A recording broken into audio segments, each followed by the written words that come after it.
files of soldiers for the writing of many of the 100 stories, and we were often puzzled by the judgments some of the doctors made.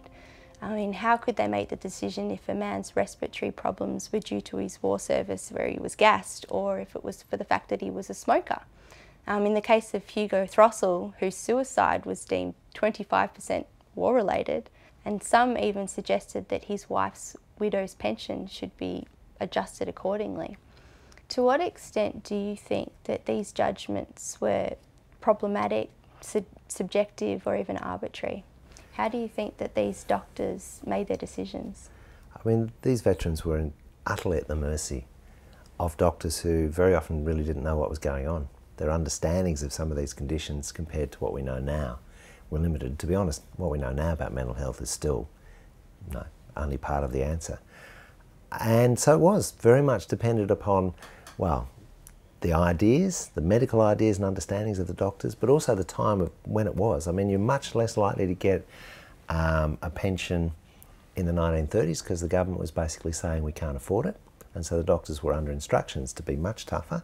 And you're much, it varied across states, so you're more likely to get a pension for neurosis in Victoria than New South Wales in the 1930s, just because of the state of medical opinion. So you're really at the mercy of shifting ideas about different conditions like shell shock or neurosis. And Fred, he gets something for his trenched feet. It's only a 10% pension, which is almost nothing. But then he really begins to break down in the 1930s. And up until that point, like a lot of veterans, he didn't want to claim for neurosis or mental health or shell shock because of the stigma. By 1939 he does. He's a very sick man and he goes along. And very different from Hector Thomson because there's no evidence. One of the problems with the repat files is a lot of the Australian First World War medical records get destroyed in a fire in London in 1919. And if you don't have the record of evidence, like he says, in 1917 and 18, I'm in hospital in London, first signs of neurosis, but the records aren't there. Nothing to confirm it. So he goes to the repat and puts in a claim for mental health, for neurosis. And basically there's a Dr. Dane, and there's an extraordinary record that I can show you later, where basically these doctors say, this guy's, he's having us on. There's no physical evidence from the war of neurosis or damage. And really look at the guy. He's vociferous, he's complaining a lot. They begin to talk about his character. He's got big ears, he's got a bit of a stutter.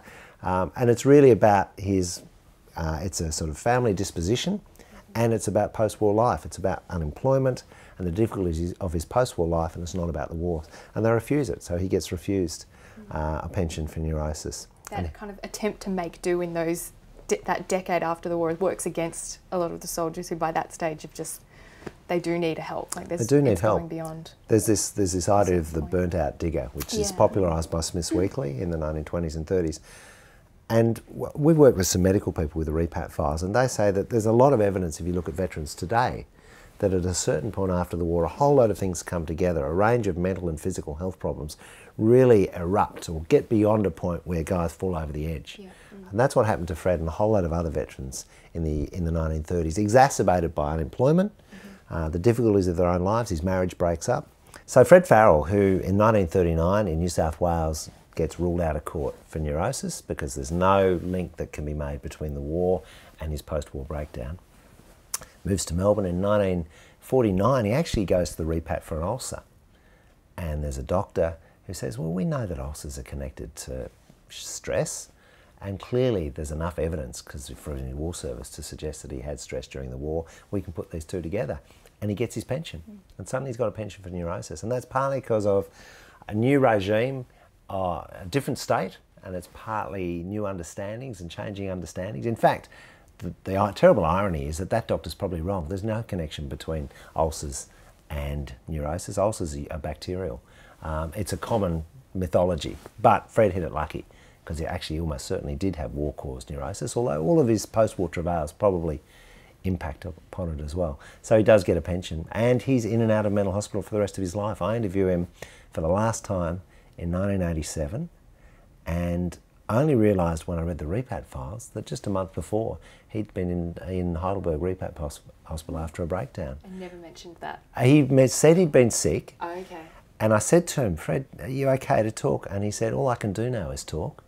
Oh, wow. And he did, and he was a man who could talk. If you get to play a bit of his interview, and in fact you can listen, anyone can listen. You just Google Fred Farrell and you'll find his interview in the War Memorial. You can listen to the 8 hours of Fred telling his war story, and I don't get a word in.